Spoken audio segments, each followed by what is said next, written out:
የተጠበሰ አሳ ወጥ አሰራር።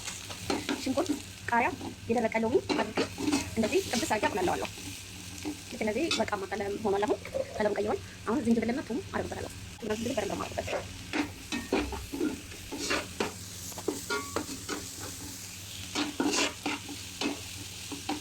እንደዚህ ነጭ ሽንኩርትና ዝንጅብሉን አብሬ ጥብስ ካረኩ በኋላ ቶማቶ ፔስት ጨምራለሁ።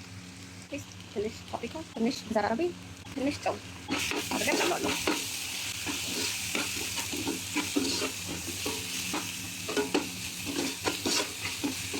አብሬ በደንብ እንደዚህ ካቁላለሁ በኋላ ትንሽ ቲማቲሞችን ጨምራለሁ።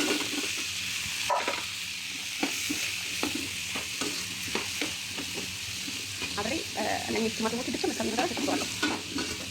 ለስለስ እስከሚል ድረስ እዛ ጋር የተከተፈ ቲማቲም አለኝ እጨምራለሁ። ለምን ወጡ ቀይ እንዲሆን ነው የምፈልገው።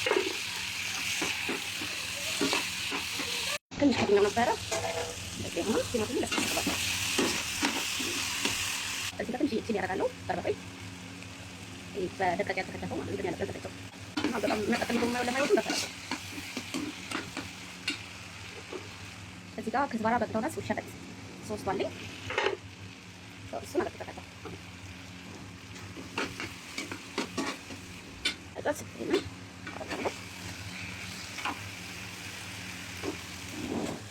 ይሄ ተጠብሶ እንደዚህ በፕሌት ብቻ ነው የሚፈልሰው ማለት ነው። እዚህ ጋር እንደዚህ ቀንሻለሁ። ይሄ በፕሌት ብቻ ለሚፈልጉት ነው። እዚህ ጋር ደግሞ ወጥ ነው የምሰራው። በቃ ወይ እዚህ ላይ አሳይን እዚህ አደርጋለሁ። አሁን ሁሉንም አድርጌዋለሁ። እዚህ ጋር መልሼዋለሁ። እዚህ ጋር ተመርና ውሃ አለኝ። እሱን የተመረው ውሃ ትንሽ አድርጋለሁ። እዚህ ጋር የተጠበሰ ፍሬሽ አሳና እሱም ስለሚፈልጉ ነው እንደዚህ ያደረጉ። ሌላው ግን የተጠበሰ ነው። አሁን ውሃ ጨምርበታለሁ። እከድነዋለሁ። አሁን እከድነዋለሁ ነው ለግማሽ ሰዓት ወይም 40 ደቂቃ ያህል አብስለዋለሁ።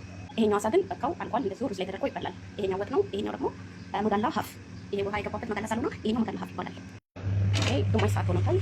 እንደዚህ በስሏል። አሁን 10 ደቂቃ በኋላ ሳጥን አጥፈዋለሁ።